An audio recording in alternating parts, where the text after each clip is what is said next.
Bienvenue dans Corps en Mouvement, le podcast qui parle du lien entre danse, bien-être et performance sur le long terme. Corps en Mouvement, ce sont des conversations authentiques et inspirantes de danseurs de bachata, de West Coast Swing et d'autres danses duo et aussi solo qui partageront au micro leur parcours, leurs défis et leur routine bien-être.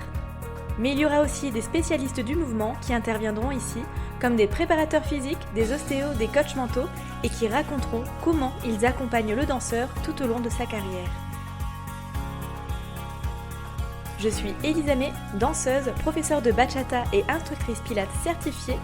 Ma mission, aider les danseurs à progresser et à s'épanouir dans leur art grâce à des sessions de pilates spécialement conçues pour eux. Alors que tu sois amoureux de danse ou simplement curieux, ce podcast est une invitation à explorer, à réfléchir et s'inspirer. Si tu aimes ce podcast, n'hésite pas à le soutenir en le likant et en le partageant à une personne qui aimerait le découvrir.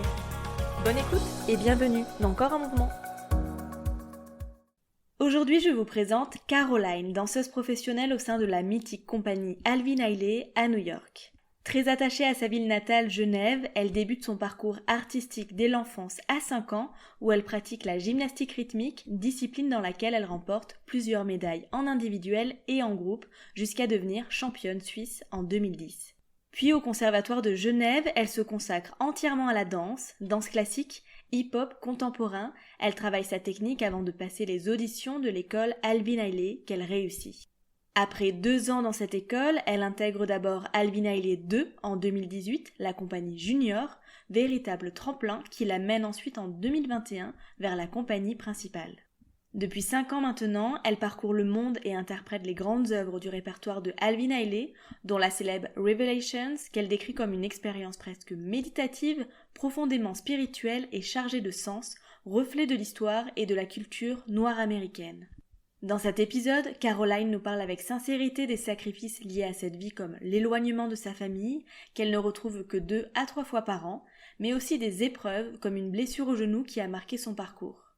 Elle partage également ses échappatoires créatives, la peinture ou encore le dessin, pour nourrir son esprit lorsqu'elle ne danse pas. La danse n'était pas une vocation au départ, mais une construction progressive guidée par sa philosophie de vie, aller là où le vent l'amène. Un épisode inspirant qui nous plonge dans le quotidien d'une danseuse professionnelle au sein de l'une des compagnies les plus emblématiques au monde. Belle écoute! Hello Caroline, bienvenue dans le podcast. Merci. Tu vas bien? Ça va et toi? Oui, très bien. Merci d'avoir accepté l'invitation. Je sais que tu es que de passage à Genève puisque tu vis à New York et que tu es danseuse dans une très grande compagnie de danse qui s'appelle donc la Alvin Ailey American Dance Theater. Qu'est-ce que ça te fait quand on te présente justement en disant que tu viens de cette grande compagnie? Est-ce que tu ressens quelque chose? Franchement, oui, beaucoup de fierté. Je suis très fière de mon parcours. Et mais je me dis toujours, non, Genève en premier, quoi. La Suisse... Ah ouais? La Suisse en premier, du coup. À chaque fois que j'ai des interviews ou bien que je rencontre des gens à New York ou que ce soit, je dis toujours non, mais par contre, Genève d'abord, j'ai commencé là-bas. Et ensuite, le reste de mon éducation en danse a continué à New York. Du coup, ouais, beaucoup de fierté. Ouais, je suis contente de ce que je fais et de ce que j'ai fait. Ouais, non. C'était un rêve de partir? Oui, aussi en fait, loin? C'était un rêve, mais comment dire, j'ai commencé à vraiment considérer la danse, je pense peut-être 1 an ou 2 après avoir commencé au conservatoire, parce que du coup j'étais au conservatoire de Genève. Et ouais, ma prof m'avait envoyé pas mal d'écoles de danse à New York, dans lesquelles j'aurais pu, elle voulait que j'auditionne, pas qu'elle voulait, mais elle m'avait proposé d'auditionner. Et c'est vrai que ça me paraissait assez évident en fait, parce que j'avais fini le collège et il fallait que je trouve qu'est-ce qui était la prochaine étape. Et je pense que je savais que dans tous les cas j'avais envie d'avoir une année sabbatique à faire vraiment ce que je voulais,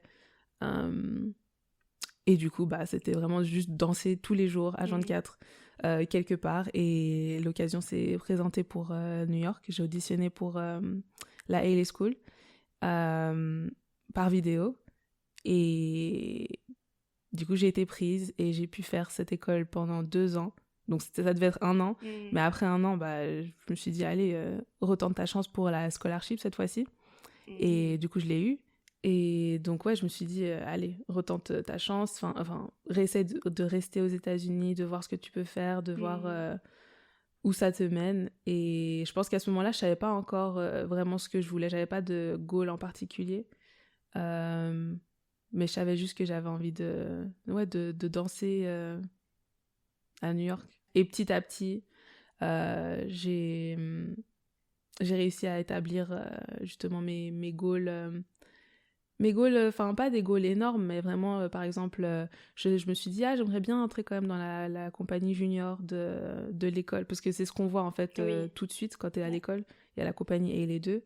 Et j'en entendais parler souvent, mais je savais pas vraiment ce que c'était en fait. Vraiment, quand je suis arrivée à New York, je savais pas du tout, je connaissais pas Ailey de base. La compagnie, je la connaissais pas vraiment. J'en avais entendu parler quand ils sont venus à Genève, je sais plus en quelle année, mais le poster, c'était un poster rouge, je me souviens.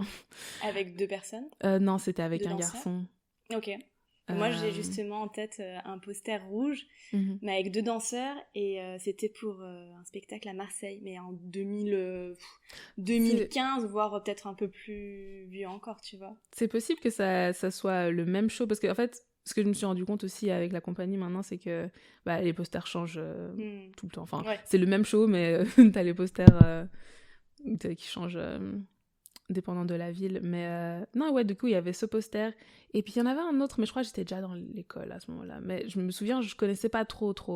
Donc, c'est vraiment en étant à New York que j'ai réussi à... Enfin, que j'ai commencé à être un peu plus curieuse de ce qui était autour de moi et vraiment comprendre et découvrir ce que je voulais vraiment. Oui. Donc, voilà, petit à petit, c'est là que j'ai... Donc, je disais, et les deux, enfin, je voulais grave en faire partie, mais je me suis toujours dit, bon, si ça marche pas, tant pis, hein, enfin, j'ai pas de problème avec ça. Mais ça s'est passé. Et les deux, du coup, c'est c'est la compagnie pour les jeunes danseurs, c'est juste? Ouais, en fait, c'est la compagnie junior. C'est comme une sorte de transition entre l'école et la vie professionnelle de danseur. Et c'est 2 ans, du coup. C'est vraiment que 2 ans. On reste pas plus longtemps. Et après, tu passes des auditions pour entrer dans la compagnie? Ouais. En vrai, l'audition pour rentrer dans la compagnie, tout le monde...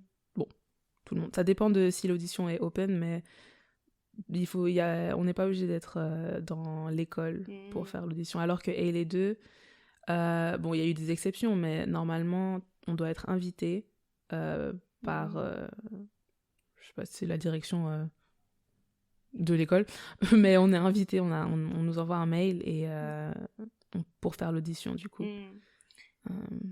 Trop bien. Et tu parlais de Genève, justement. T'as toute ta famille qui est sur Genève? Ouais, toute ma famille est là. Ok, donc en fait, tu rentres tous les combien? Ça a changé parce que avant je rentrais vraiment tous les étés, tous les Noëls, j'étais là, Nouvel An. Et plus le temps est passé, plus je rentre moins en fait, j'ai moins le temps. Bon, aussi parce qu'avant j'étais juste à l'école, mais ensuite avec le travail, ça fait que... Enfin, avec les deux, je travaillais pas pendant Noël ou Nouvel An, mais maintenant que je suis avec la compagnie Alvin Ailey, je peux rentrer que après Noël et après Nouvel An, du coup. Et l'été... Là, du coup, on a pu parler déjà de la compagnie, etc. Mais est-ce que tu veux te présenter, tout simplement? Qui est Caroline? Alors, qui je suis? Ça, c'est une... voilà, je suis Caroline Dartet, née en Suisse, à Genève. Mes parents viennent du Ghana. Ma famille habite toujours à Genève aussi. Enfin, entre Genève et le Ghana, en fait. J'allais parler de la gym, enfin, j'allais dire ce que j'étais plutôt, mais le qui je suis maintenant, c'est une question... Je me pose cette question tous les jours, en fait, aussi. Enfin, je suis une artiste... Enfin, certes, là, je danse pour une compagnie assez incroyable aux États-Unis, à New York. Mais avant tout... je suis une artiste, je suis juste une danseuse, une artiste qui aime partager, qui aime découvrir aussi, enfin tout ça dans le mouvement, dans l'art en général. Je pense que j'aime l'art en général, enfin ça c'est sûr. Genre, bon là c'est un peu récent, mais je pense que c'est parce que récemment j'ai voulu élargir mes hobbies, et du coup de temps en temps je peins, j'essaie de dessiner. Je sais que je suis pas la meilleure, je peux pas dessiner de ouf quoi, mais ouais, j'essaie de faire un peu des différentes choses quand je danse pas quoi. De mettre ce temps off à contribution d'une activité artistique ouais, mais différente qui de la reste danse. exactement, mais qui reste quand même quelque chose qui me fait du bien à l'esprit, à la tête, et qui va pas me fatiguer, parce que ça reste quand même un travail assez fatigant, enfin physiquement oui, mais mentalement aussi, enfin ça en demande beaucoup. Donc ouais. Mais du coup, ouais, je disais quoi pour la gym, du coup? Ouais. T'as commencé avec la gym? Ouais, j'ai commencé avec la gym, bah, comme Valéria, du coup. Ouais, comme Valéria et comme Moana. Donc Moana. c'est rigolo comme quoi ce podcast, bon, la danse, le milieu de la danse et du mouvement est petit, surtout à Genève. Et c'est vrai que c'est grâce à Valéria, mais aussi Ophélie, que j'ai connu ton profil sur Instagram, et c'est comme ça qu'on s'est contactés. Mais oui, effectivement, tu viens du milieu de la gym comme Moana et comme Valéria. Ouais, la gymnastique rythmique à Ouais. Genève. Donc ouais, j'ai commencé à 5 ans. J'ai commencé à 5 ans d'abord au Lignon. Mais bref, du coup, ouais, j'ai commencé là-bas. Ensuite, j'ai commencé le centre, là où Valéria et Moana étaient. Et du coup, bah, j'ai fait plusieurs années de gymnastique. On a remporté des médailles en groupe, en individuel. J'étais championne suisse en 2010 dans ma catégorie, du coup. Non, c'était vraiment des bons moments. Donc, ouais, la gymnastique rythmique a une bonne place dans mon cœur. Et j'ai arrêté, il me semble que j'avais 13-14 ans. Je sais jamais exactement la date, mais enfin l'âge, mais ouais, 13-14 ans pour justement commencer la danse. Mais ouais, du coup, j'ai arrêté parce que aussi le centre avait fermé. C'était tout un truc. Et non, j'étais quand même assez triste quand même d'arrêter la gym. Mais je pense... Enfin, j'ai commencé la danse vraiment assez rapidement. Ah non, mais j'avais continué en fait, pardon. Le centre a terminé, mais j'ai quand même refait une année. En fait, tout le cadre de la GRS avait un peu changé à Genève à ce moment-là, je me souviens. Et du coup, j'ai fait une année, et ensuite j'ai arrêté pour commencer la danse au conservatoire. Du coup, la transition s'est faite assez facilement. Ouais. Et voilà, c'était cool. C'est vrai que c'était très différent parce que, bon, à la gym, on faisait du ballet, il me semble, peut-être 3 fois par semaine ou quelque chose comme ça, juste pour... Enfin, ce qui était une bonne chose en vrai. Ouais, carrément. Du coup, j'ai été introduite au ballet assez tôt. Donc, quand j'ai commencé le conservatoire, bah, enfin, c'était pas... Ouais, il y avait rien de très... de nouveau en fait. Certes, bah, je faisais juste du ballet beaucoup plus souvent, et on avait bah, du coup des cours de contemporain, des cours de hip-hop, des cours... Enfin, ouais, du coup j'ai pu juste développer ma technique de danse un peu plus. Mais c'était vraiment vraiment cool. Non, c'était cool. La transition s'est faite assez smoothly. Et t'as fait combien d'années de danse ici à Genève avant qu'on te dise « Ah, ça pourrait être bien de passer des auditions à New York ?» Du coup, de 14 ans à... Bah, après le collège, du coup, j'ai fini le collège à 18 ans. Donc ouais, 4 ans, 4 ans. au conservatoire. 4-5 ans peut-être, 4-5 ans. Ce qui n'est pas beaucoup en soi, avant de passer des auditions pour rentrer dans des écoles plus importantes et à l'étranger. Ouais, enfin... Je sais pas si c'est pas beaucoup. Enfin, ouais, non, c'est vrai que... Bah, c'est vrai que quand même j'ai des amis qui étaient qui ont fait de la danse depuis bien longtemps avant que j'arrive au conservatoire, mais comme j'ai dit, je pense je connaissais déjà, on dansait déjà à la gymnastique rythmique, c'est quand même très dansant aussi. Donc je pense que j'avais déjà ce rapport au mouvement et au corps. Enfin, je connaissais mon corps, je connaissais voilà, genre j'étais assez comment on dit, agile aussi. Ouais. Donc je pense que c'est ça qui a fait que c'était plus simple aussi de passer d'un step ouais. Désolée, j'ai des mots qui viennent en anglais. T'inquiète, il y a des mots en anglais, ça va très bien. Mais du coup, c'est ta prof, tu disais tout à l'heure, qui t'a encouragé à passer des auditions. Et pourquoi les États-Unis, en fait? En Europe, il y a aussi des très bonnes écoles. Est-ce qu'il y avait une raison particulière? J'avoue qu'on n'en a jamais vraiment parlé, parce qu'elle m'avait proposé... Bon, on avait parlé de Juilliard, ça, c'était plus... voilà, Juilliard, quoi. Et on avait parlé de Complexions. Qui est où, ça? Aussi à New York. Ok. Alvin Ailey. Mais je pense qu'en fait, elle a vu que... je sais pas si on en avait vraiment parlé un jour ou pas, mais... il y avait juste beaucoup de diversité là-bas, en danse, dans cette école-là, dans Ailey. En fait, les cours, c'était des cours de Horton, enfin, du coup, beaucoup de modernes. Ouais. Graham aussi, peut-être. Horton, Graham, le jazz, le classique, West African. Je crois qu'il y avait déjà les claquettes à l'époque. Enfin, il y a vraiment de tout, en fait, dans cette école. Ouais, donc hyper varié. C'est ce qui fait la richesse des écoles new-yorkaises, et oui, particulièrement celle-ci. Je pense pour celle-là, c'est vrai qu'elle est quand même assez connue pour le moderne aussi. Ouais. Et je pense qu'elle voyait quand même mes capacités, les capacités que j'avais à cette époque, qui auraient pu être encore plus développées, quoi. Mais c'est vrai que du coup elle m'en a passé plusieurs, mais j'ai dit Juilliard et aussi Complexions, et il me semble qu'il y en avait aussi une autre, mais je crois qu'on avait parlé de Broadway Dance Center aussi, mais j'étais déjà allée pour un camp de... L'été? Ouais, j'avais fait un camp. J'allais te demander justement si t'avais déjà été aux États-Unis avant d'y vivre. Oui, j'étais allée, il me semble 2 ans avant, j'avais fait un camp de danse à Broadway Dance Center. Génial, franchement c'était trop bien, mais avoir 16 ans au milieu de... Parce que du coup, Broadway Dance Center, c'est vraiment au centre de Times Square, genre vraiment au milieu de tout. Et je me souviens, je devais y aller toute seule. Enfin, j'ai un oncle qui habite là-bas et j'ai des cousins. Du coup, je vivais avec eux. Mais c'était vraiment... c'était compliqué à trouver, quoi. Enfin, mon chemin, quoi. Tu pars de Genève, qui est assez petit. Tu te retrouves à New York, qui est immense. Le contraste est impressionnant quand même. C'était fou!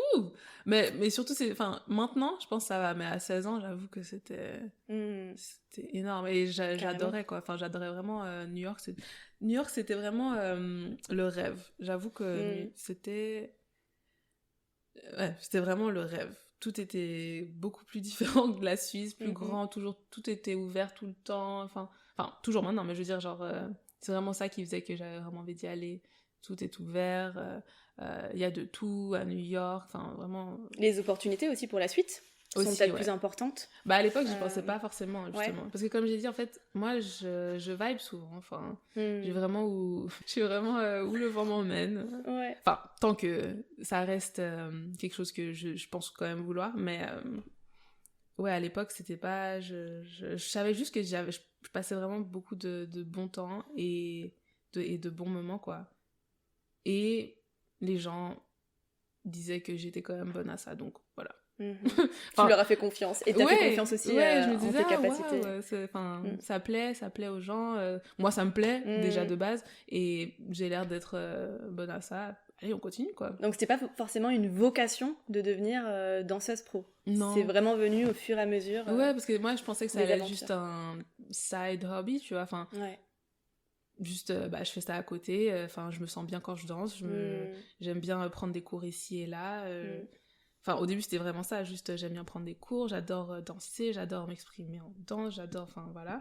Et quand j'ai compris que ça pouvait être mon travail, ce qui est quand même une chance, de vivre de sa passion, pas beaucoup de gens le font, du coup très très contente d'avoir pu en faire mon métier, quoi. Carrément. Et comment ça s'est passé, l'intégration dans la compagnie, puisque du coup c'était ton premier contrat professionnel quand t'es arrivée à la compagnie Alvin Ailey?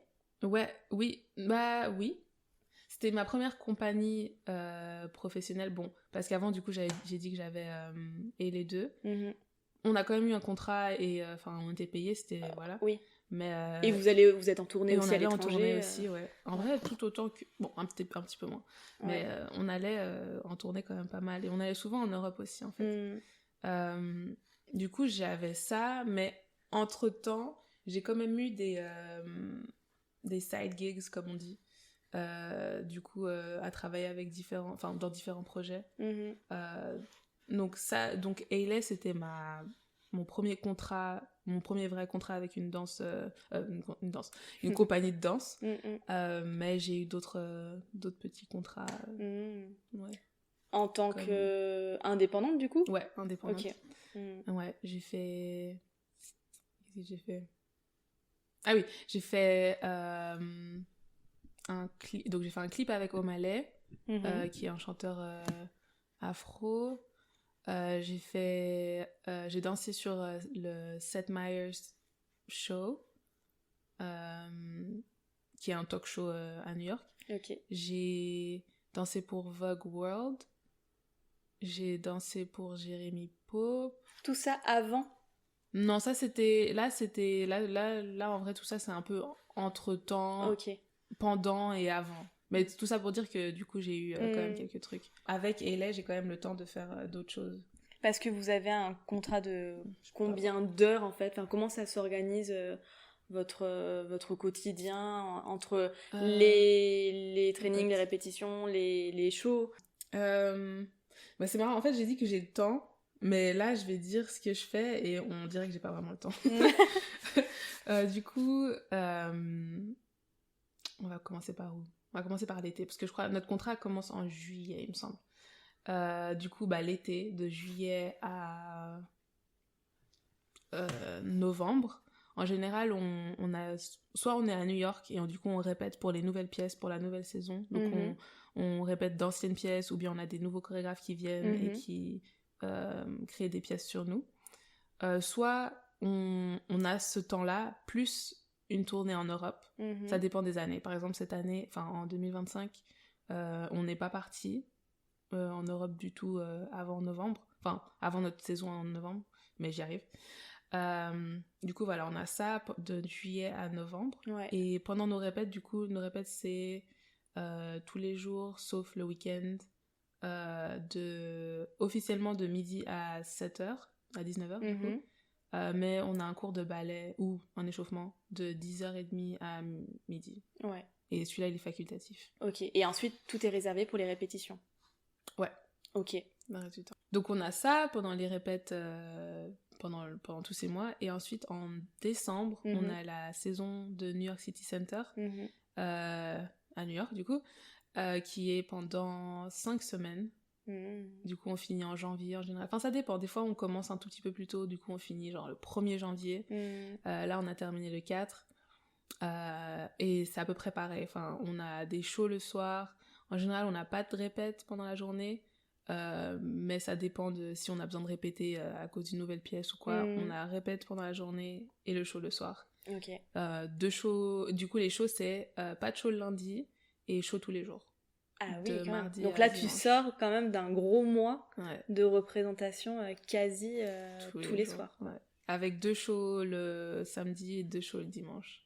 Ah ouais, coup, intense. C'est cardio. Ouais. Mais non, du coup, ouais, on va dire que c'est le moment le plus cardio personnellement de l'année. C'est vraiment les 5 semaines de City Center. Parce que c'est aussi en général les débuts de toutes les nouvelles pièces qu'on a créées pendant l'été. Parce que du coup, après décembre, après ces 5 semaines de show, donc on a notre pause là maintenant, pendant 2-3 semaines. Et puis on part en tournée de février, fin janvier, à mai. On part en tournée aux US, du coup. Ok, donc là tu vas retourner aux US, ok. Ouais. Pour une tournée dans tous les US. Ok. Ouais, donc... on a quelques pauses de temps en temps, une semaine par-ci, par-là, mais officiellement, de février à mai, on tourne. Et voilà, du coup, ça, c'est assez... Personnellement, je trouve pas ça aussi cardio que la saison à New York. Mais c'est vrai que c'est assez... On va dire que c'est moins cardio sur le corps, mais c'est cardio mentalement. Parce que du coup, de tourner pendant 5 semaines, enfin de vivre dans ta valise en fait, c'est plus ça, pendant 5 semaines. Plus que 5 semaines. 5 semaines, pardon. Ouais, un petit peu Plusieurs plus. mois. Ouais, désolée. Plutôt 5 mois. Ouais, c'est quand même quelque chose. Et c'est vrai que... Enfin, j'adore les tournées, mais c'est vrai que plus le temps passe, et plus... Bah voilà, je me rends compte de ce qu'il faut donner pour être dans une compagnie qui tourne pas mal. Mais comme j'ai dit, les tournées, c'est vraiment, vraiment, vraiment trop cool. Je serais jamais allée dans certains États aux États-Unis si c'était pas pour la tournée, quoi. Du coup, c'est cool de visiter certains endroits, de retourner à certains endroits. Et le public est certainement aussi différent d'un état à un autre, non? Ouais, Enfin, tu oui. dois le sentir. Alors déjà, d'un continent à un autre, évidemment, mais peut-être qu'entre différents États américains, tu peux ressentir un public plus ou moins chaleureux, je sais pas. Enfin, qu'est-ce que tu ressens justement quand t'es en tournée face à un public différent chaque semaine? C'est vrai que des fois, on a des pièces qui sont vraiment... Il y a des pièces où j'ai l'impression que j'ai besoin d'avoir l'énergie du public. Du coup, bon, si on est dans un endroit où le public est pas trop réceptif, c'est vrai qu'on va peut-être le voir même sur scène parce que la prestation va être un peu... on a besoin d'énergie de tout le monde. Mais bon, mais ça arrive pas souvent. Mais c'est vrai que ça peut se ressentir de ville en ville. Et vous vivez dans c'est un bus tour, comment ça se passe? On prend l'avion avec tout le monde. Et on a des fois des bus qu'on va garder pendant peut-être une semaine, dépendant de où on est. Si on est par exemple à Los Angeles pendant une semaine, même pas en fait, pardon, à Los Angeles on n'a jamais de bus en fait je crois. Mais un endroit où on a vraiment besoin du bus souvent, on va garder un bus, enfin 2 bus, parce que du coup on est 32 il me semble dans la compagnie, donc on a besoin de 2 bus. 32, et t'es la seule francophone ou pas? Non, je suis... Vous êtes combien? On est 2. Ah ouais, il y a un Guyanais. Non, du coup, ouais. Il y a un Guyanais. Et moi. Et sinon, le reste, c'est américain? Le reste, on a 2 Brésiliens, on a une Canadienne. Et il me semble avoir vu, sur le compte d'Alvin Ailey, une Asiatique, non? Si, mais par contre, elle est américaine. Ok, ouais. Okay. Ouais, non, je crois que c'est tout. C'est tout, le reste, tous américains. Et peut-être que, justement, pour les personnes qui ne connaîtraient pas, parce qu'il n'y a pas tout le monde des personnes qui vont écouter le podcast, pas tout le monde vient du milieu de la danse moderne, classique, jazz. Est-ce que tu veux nous dire, justement, qui était Alvin Ailey et la compagnie qu'il a créée, sa particularité, la gestuelle qui lui est propre? Mais du coup, Alvin Ailey, c'est un danseur américain qui est né au Texas, qui était du coup passionné de danse dans sa jeunesse, depuis tout petit en fait.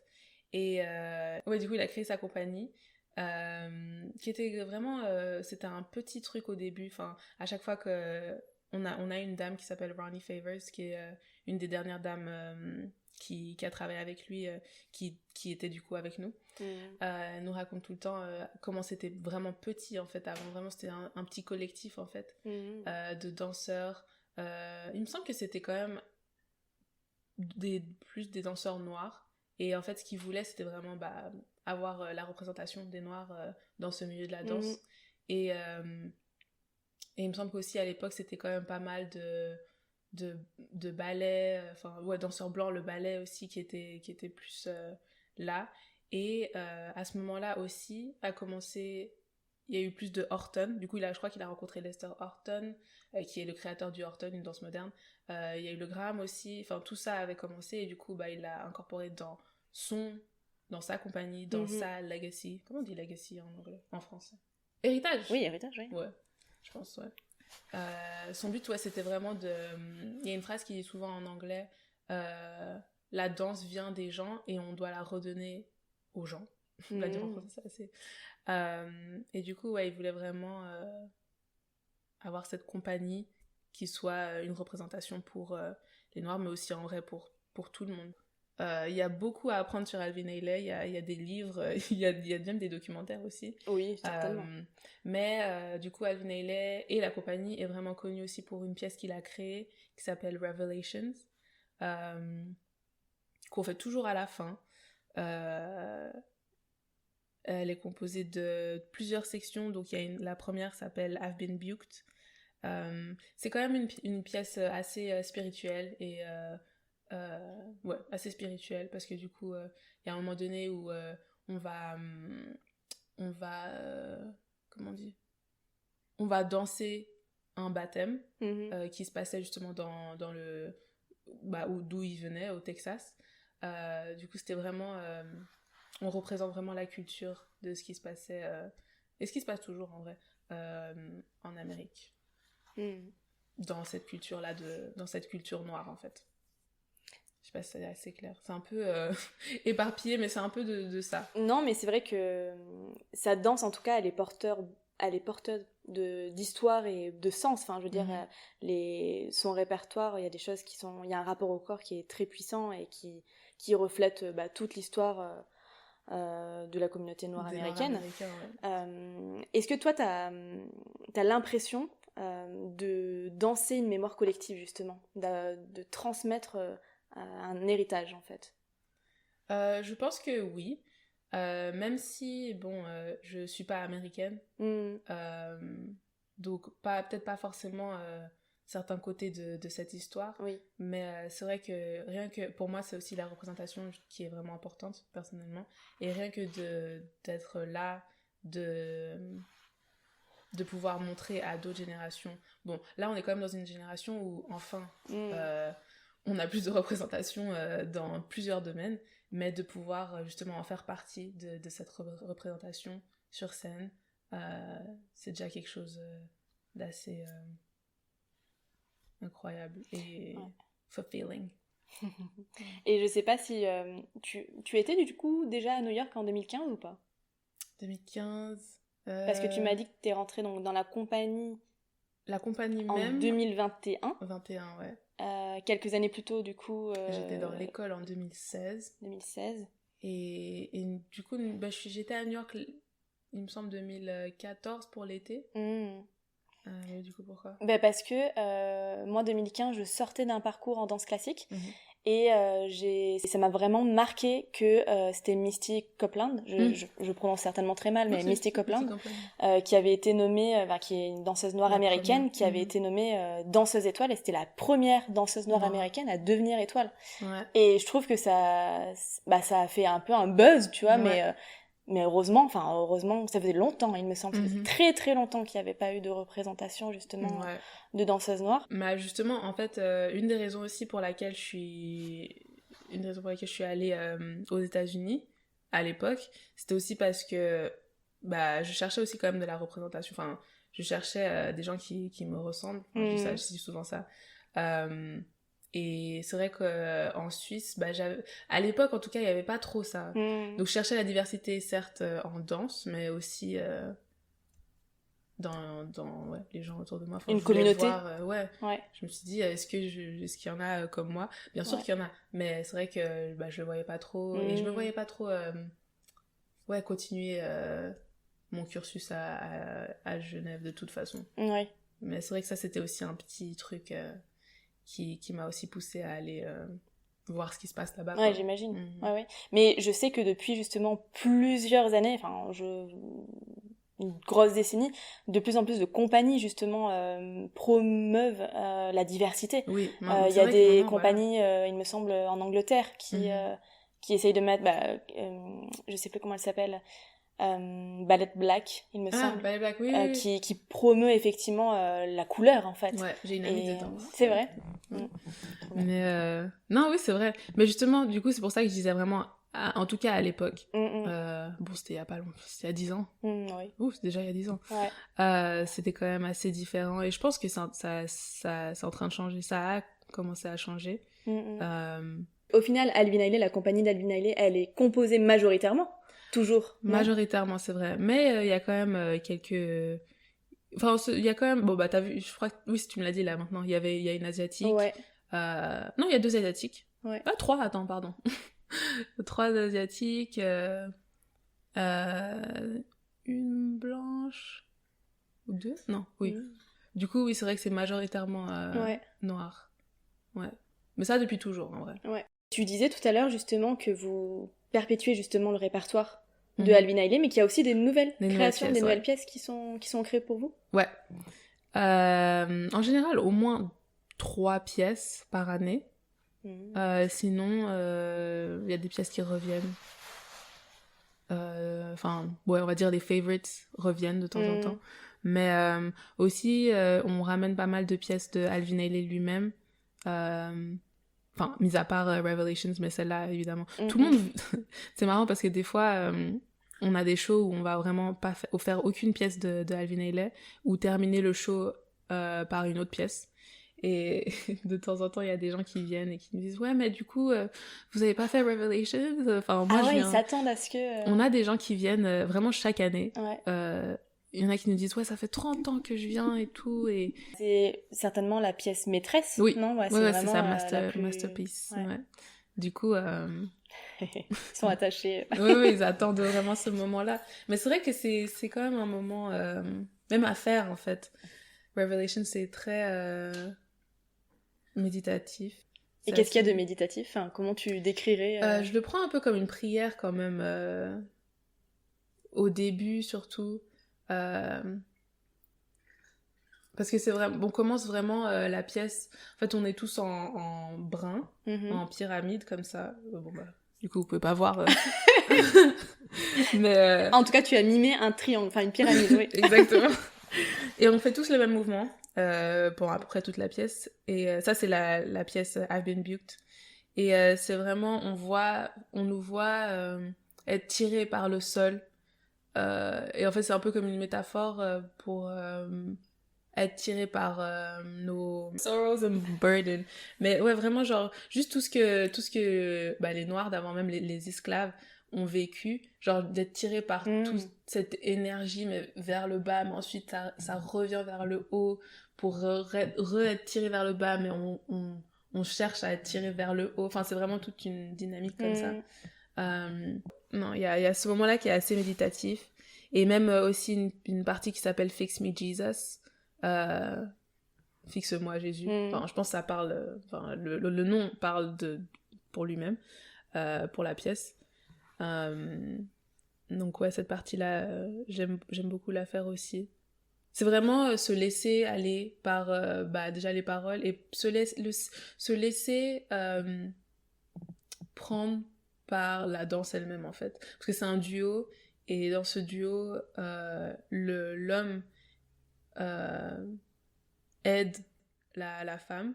En fait, la femme ne voit pas l'homme, et justement, on voit l'aide qu'elle reçoit, mais sans qu'elle-même la voie, en fait. Mais elle la demande en même temps.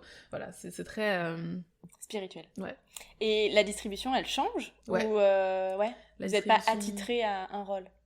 Non, on est... ça dépend, en fait. Chaque année, on a quand même une sorte de... On graduate, on change de rôle et tout.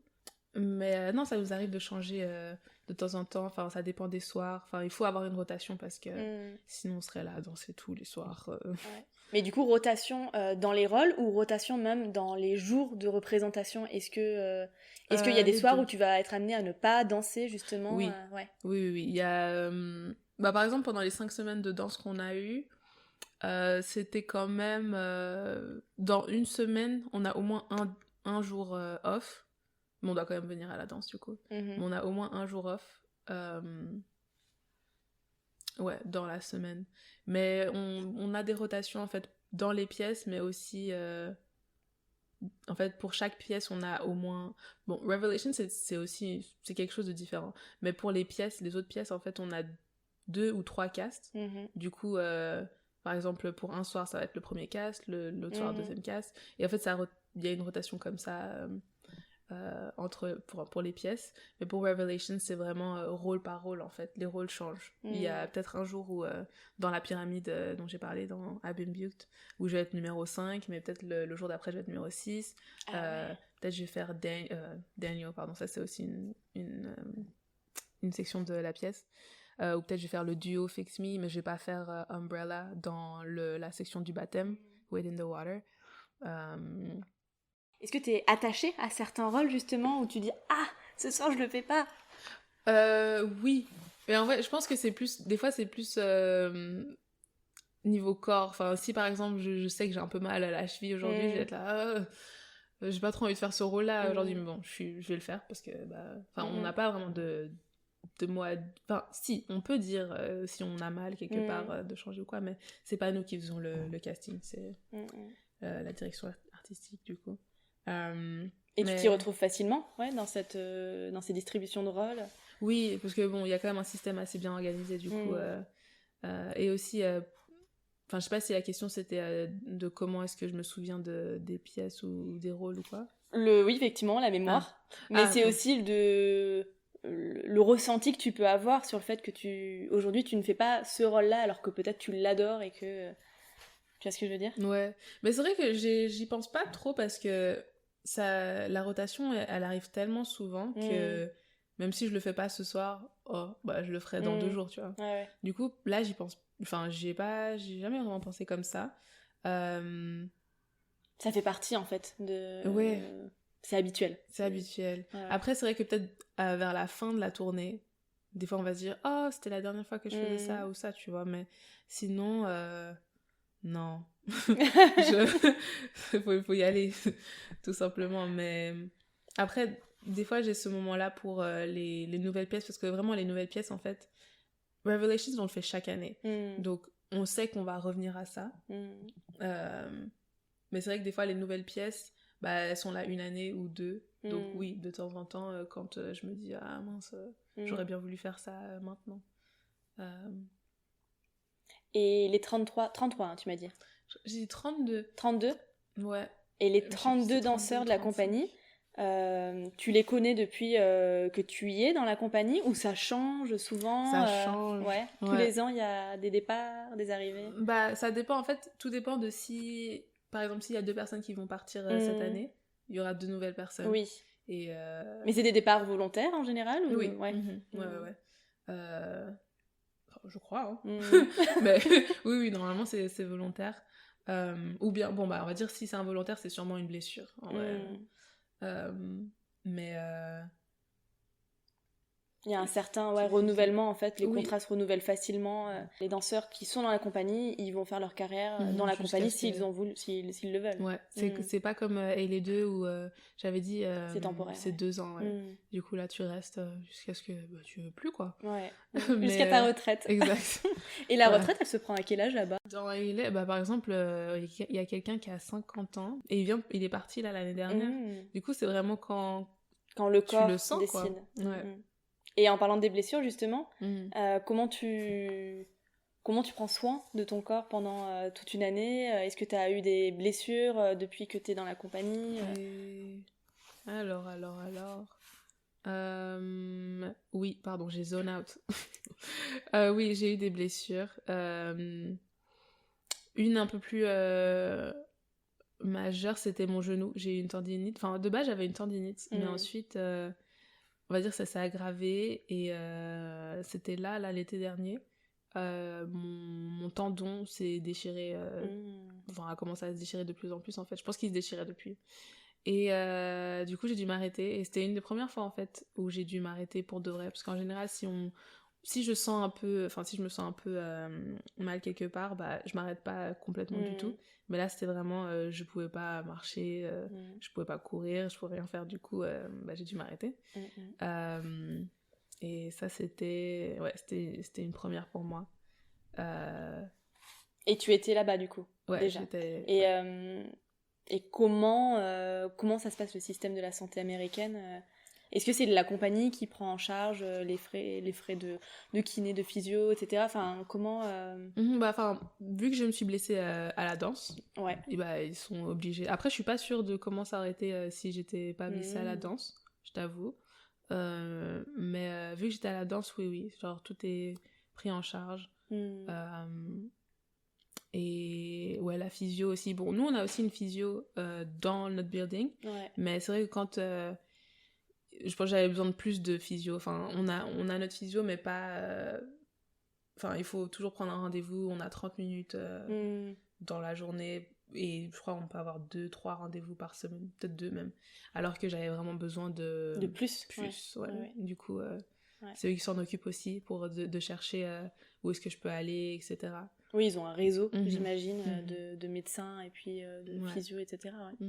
Mais t'as dû être opérée ou pas du tout? Non, en fait, c'était ça. C'était soit opération, soit juste beaucoup de physio pour renforcer ce qu'il y avait tout autour, en fait.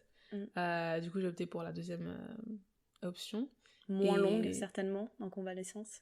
Bah... Bon, après, j'ai pas fait d'opération. Du coup, je sais pas combien de temps ça aurait pris. Enfin, on m'avait dit que c'était peut-être 4 mois avant que je puisse danser tranquillement. Mais ça a quand même pris du temps. Enfin, je sais pas si c'est parce que... Non, je suis quand même assez patiente. Mais ça a pris du temps à moins faire mal. Parce que, je vais pas mentir, la douleur est toujours un peu là. Mais j'ai appris à faire avec, on va dire. Ouais. Et à utiliser d'autres muscles sans endommager mon genou. Mais j'allais dire un truc, j'ai oublié. Ça va revenir. Ouais. Non, mais ça a pris du temps. Et... Ouais, ah oui, voilà, c'est ça.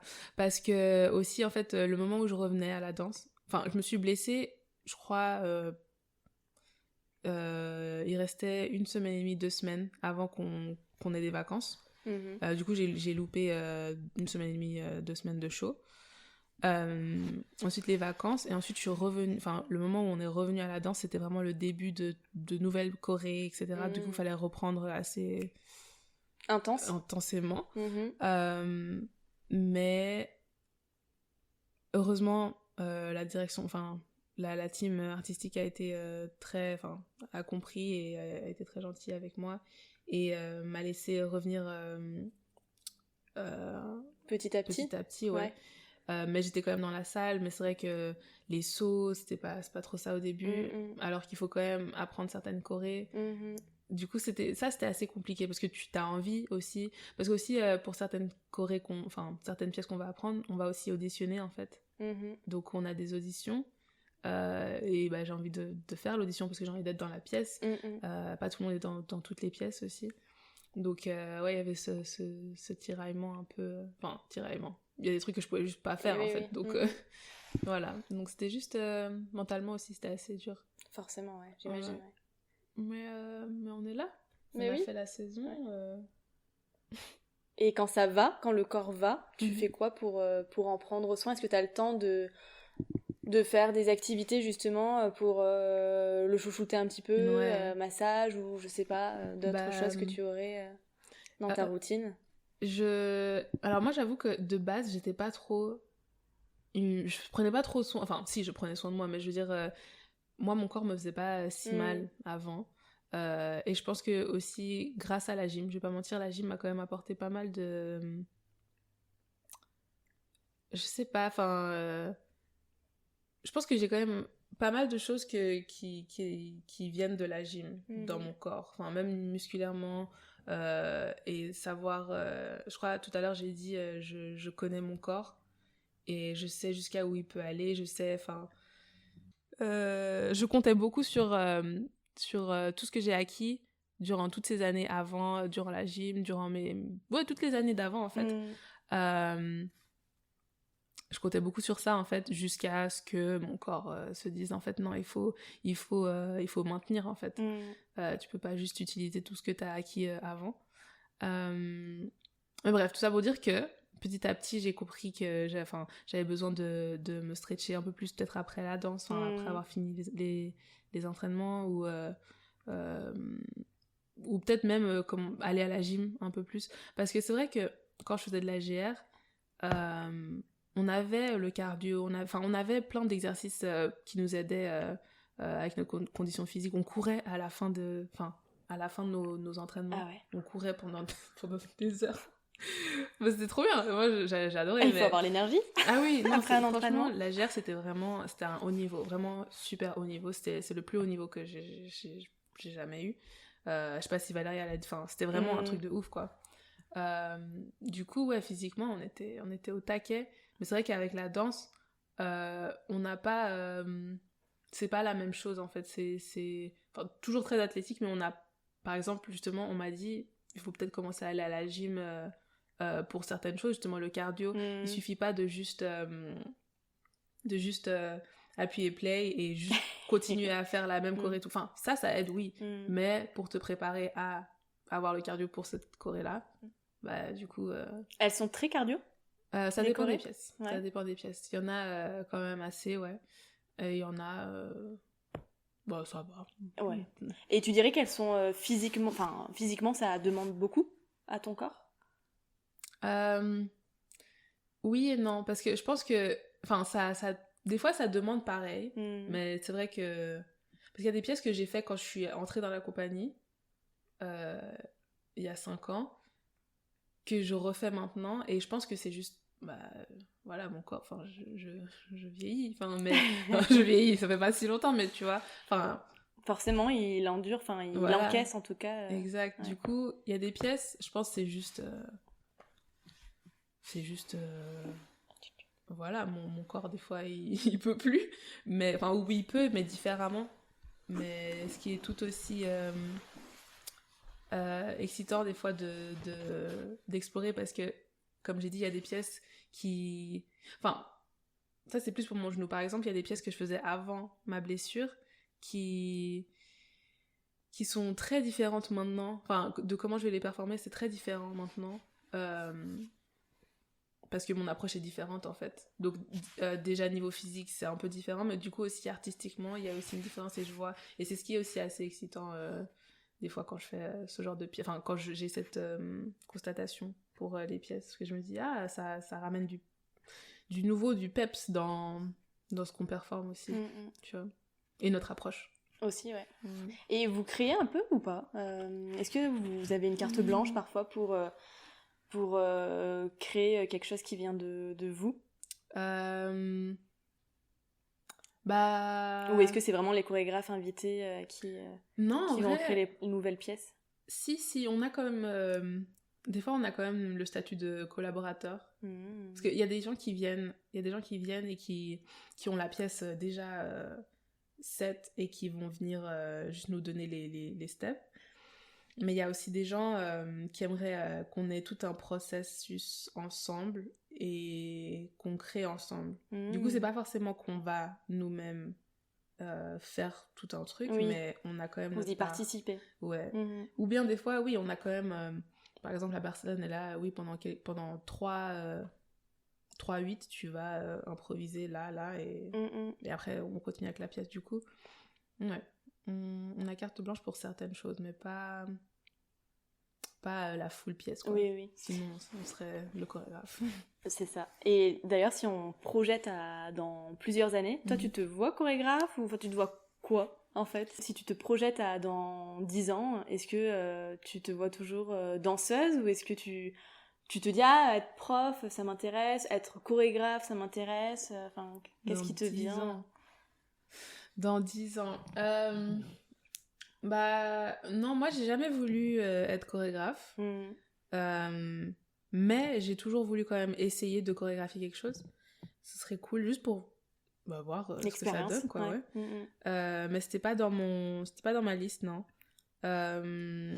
Prof, ça a été dans ma liste, mais pas forcément au top de ma liste.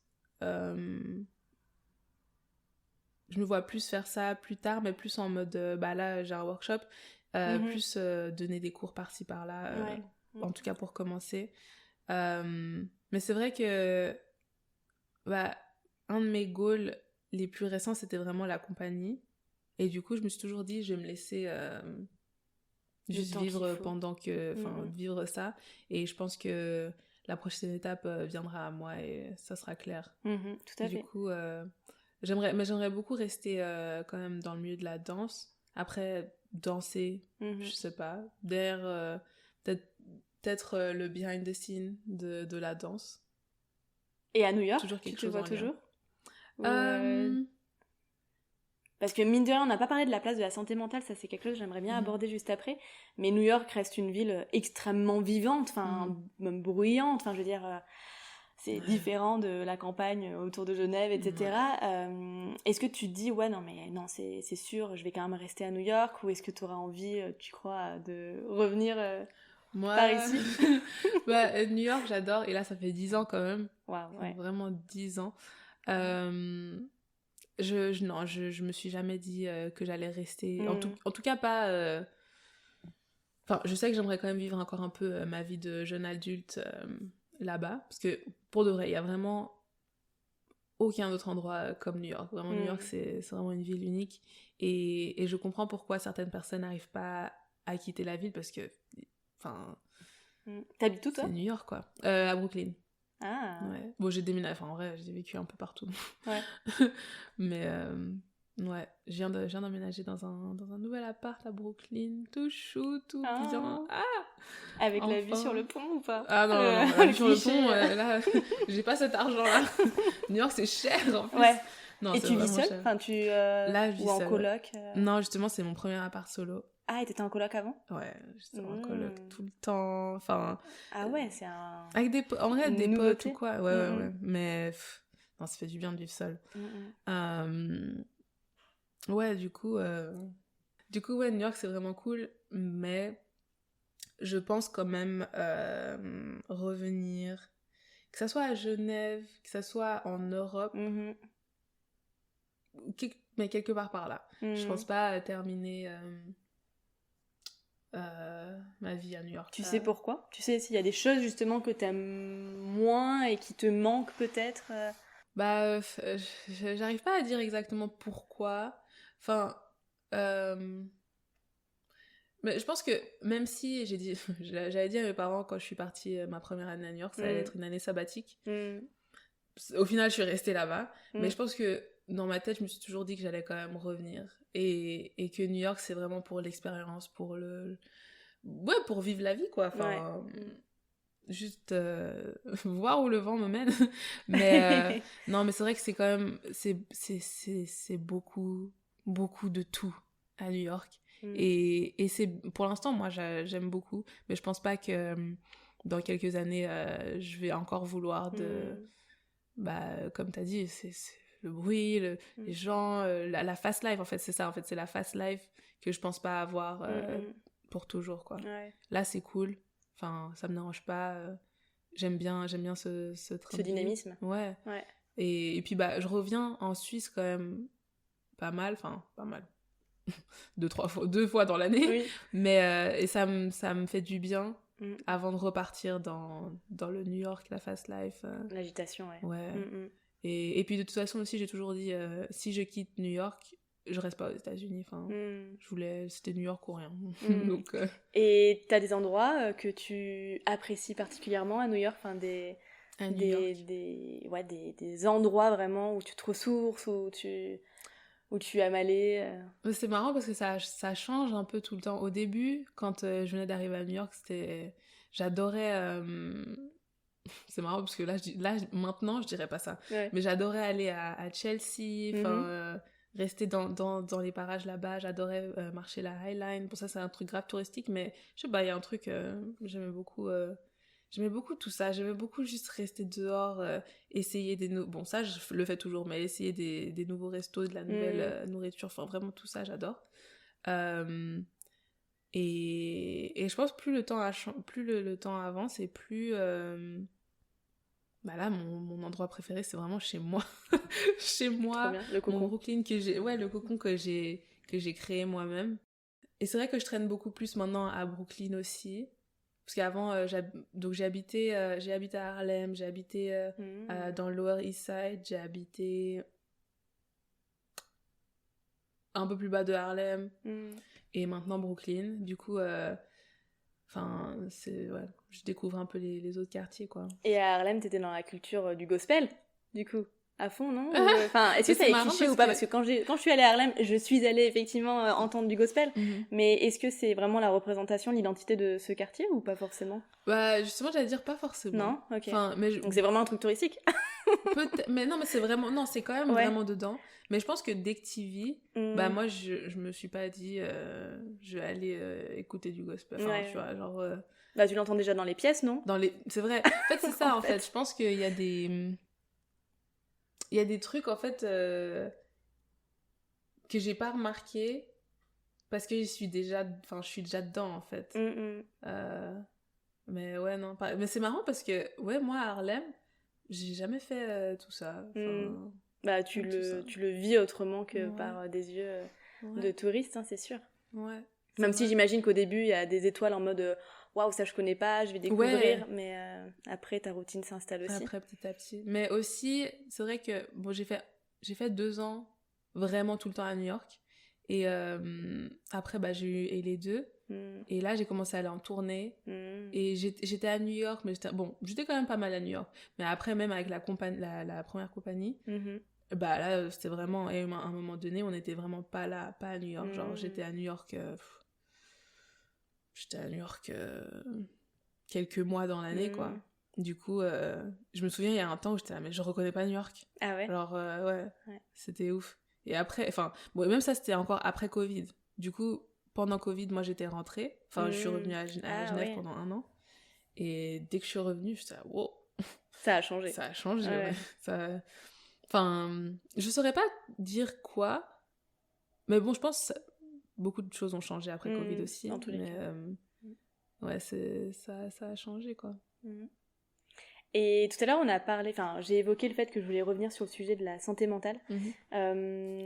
Aux États-Unis, tu dirais que quelle place représente justement la santé mentale et en tant que danseuse dans la compagnie et même en dehors de la compagnie ici, on en parle beaucoup. Est-ce que aux États-Unis c'est pareil? Est-ce que c'est différent?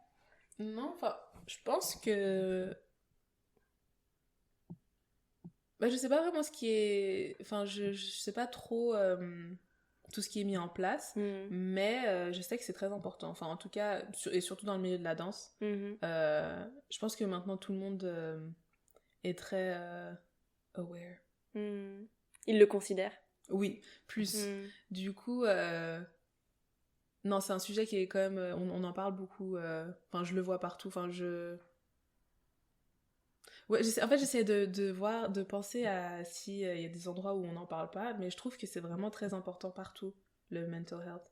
Et on a même, dans nos jours de congé, on a un mental health day, si on a besoin. Ça veut dire quoi, du coup un jour enfin, si on a besoin d'un jour pour notre santé mentale. Ah ouais, ok.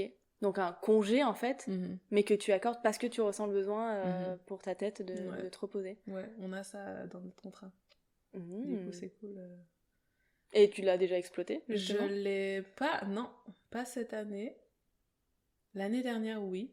Mais bon, j'avoue que je l'ai un peu blend. Enfin, sur le moment, j'ai juste pris un jour de congé, en fait. Oui. Mais on peut dire que c'est un mental health day. Sur le moment, il me semble que j'avais dit j'ai besoin d'un jour. Du coup, ouais. Ok. C'est chouette. Ouais. Mais je pense pas qu'ils font ça partout. Mais je sais que nous, on l'a négocié dans notre contrat, ouais.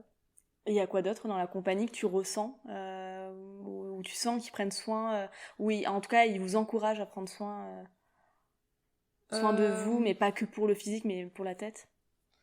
Bah, il y a eu un moment donné... Bon, ça, c'était aussi après Covid. Moi, vu que j'ai joint vraiment juste après Covid, c'est à ce moment-là qu'ils faisaient vraiment attention à comment on se sentait. Bon, toujours, mais je pense que c'était vraiment le pic de ce moment-là. Et je sais pas si c'était expérimental ou quoi, mais c'est vrai qu'on a eu des moments où on se regroupait pour parler, justement. Donc, juste ces moments d'échange dans la compagnie, ou même... ouais, même en tournée. Ouais, c'était... Enfin, vraiment, il y avait des check-in meetings. Et c'est qui les faisait? Notre directeur... pas directrice artistique, mais l'associé. Du coup. Ouais. Ok. On arrive sur la fin.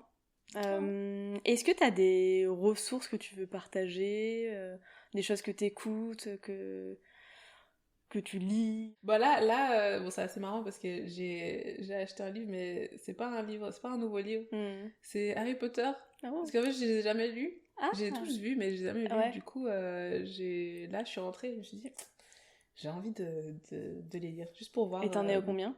Ah non, au premier, je viens de les Trop acheter, bien. là. Ouais. Ok. Bah, je suis un peu comme toi, là. J'ai commencé il y a peu. Mon chéri est fan de Harry Potter. Ah, sérieux? Et forcément, les films, machin, je les ai tous vus.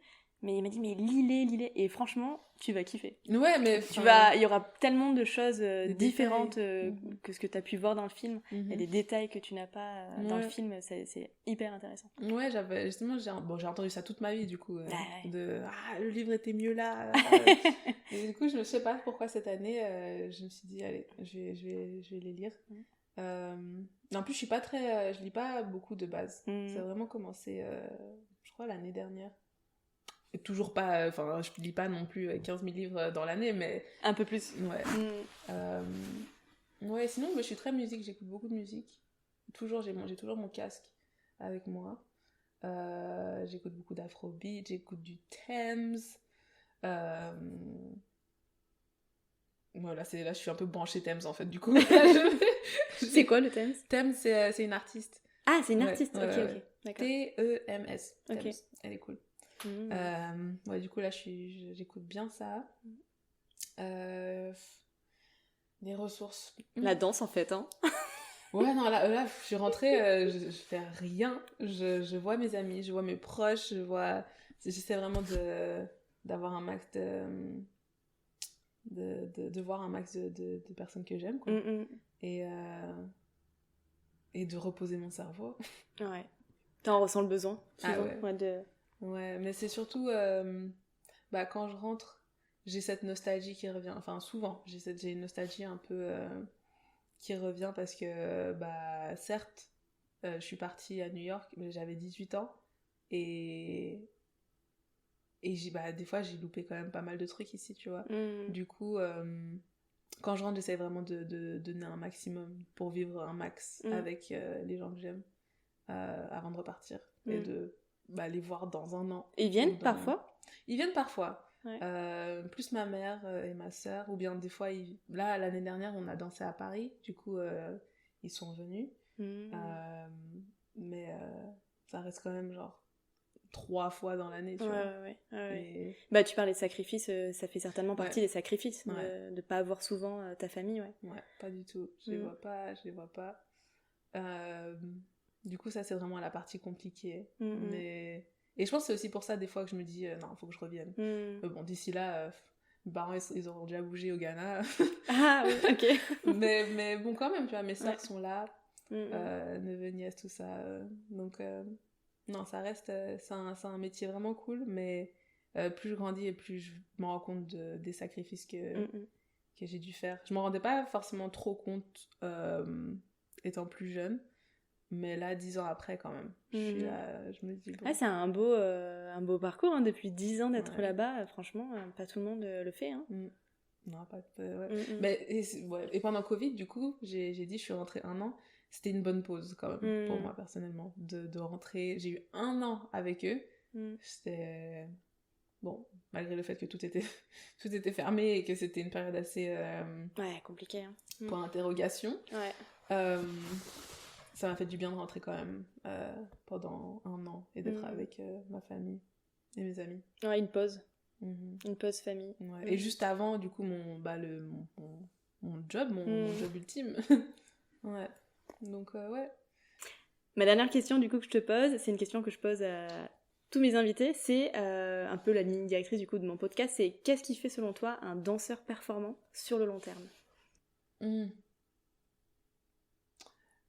Je dirais bon, pas pour rentrer dans le cliché, hein, mais la passion. Ouais, non, je dirais la passion. Parce que, bon danseur, des fois, c'est subjectif aussi. Enfin, oui, danseur performant. Donc, ouais, la passion, la persévérance et la créativité aussi. Là, je pense à ces 3-là. Bon, c'est déjà super. Parce qu'effectivement, sans passion, on peut difficilement avancer quand on est dans le milieu de la danse. Et la créativité... aussi très important. Et la persévérance. Et la persévérance, énormément. Parce que des fois, on veut vraiment laisser tomber. Et je comprends. Mais Ça t'est arrivé, toi, de lâcher à un moment donné, de dire, mais là, j'y arrive plus, d'avoir vraiment un gros coup de mou? Ah bah, Covid. Ouais, le Covid, ça a mis... Ouais, j'étais bien au niveau mental, en mode famille et tout ça, mais bah, c'est à ce moment-là que je me disais, est-ce que on va continuer? On va pas continuer? Et au final, bah, en plus, je m'étais réinscrite à l'Uni, et quelques jours après, la compagnie m'a appelée. Pour dire quoi? Pour me demander de faire partie de la compagnie. Parce qu'en fait, bon, bah, on en a pas parlé avant, mais à la fin du podcast. Mais j'avais déjà auditionné pendant que j'étais dans Ailey 2. En fait, on a le droit d'auditionner parce que bah, ils nous connaissent. Enfin, on est dans le même bâtiment, du coup, ils nous connaissent un peu. Donc, ils savaient qui j'étais.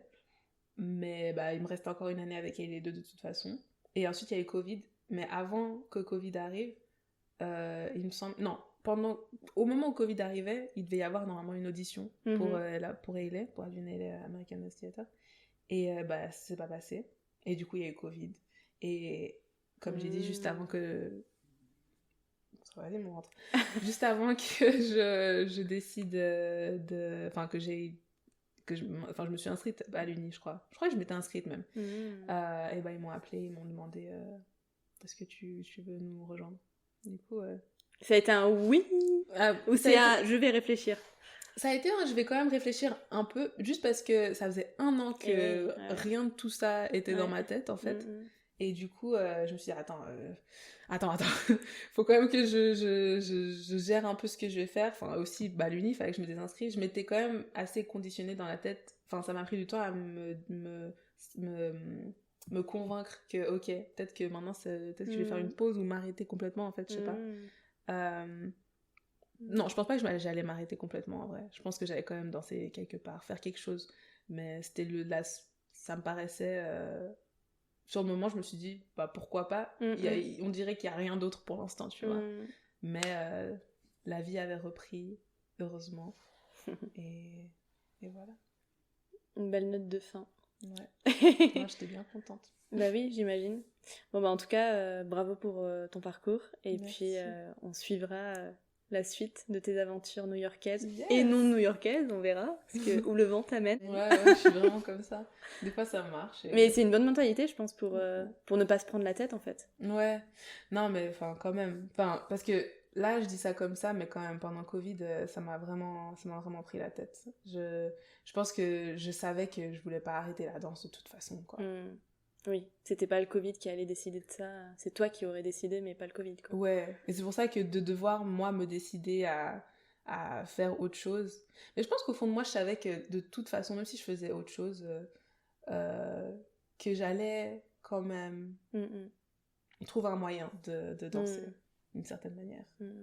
Et puis, bah, New York aussi, j'étais pas sûre. Il me semble que j'avais déjà rassemblé toutes mes affaires au cas où je devais repartir. Parce qu'il y a aussi des histoires de visa. Et du coup, tout ça, c'était encore... je savais pas comment j'allais y retourner, et heureusement, bref.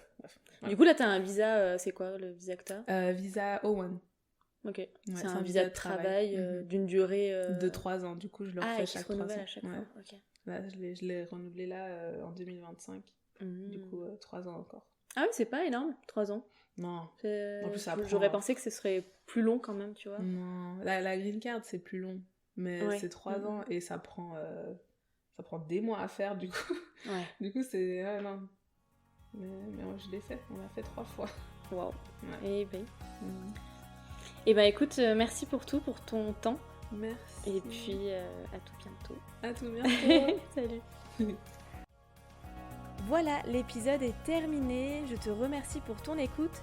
Si tu as aimé cet épisode, je t'invite à le liker, à laisser un commentaire et à le partager. Ça me fera très plaisir.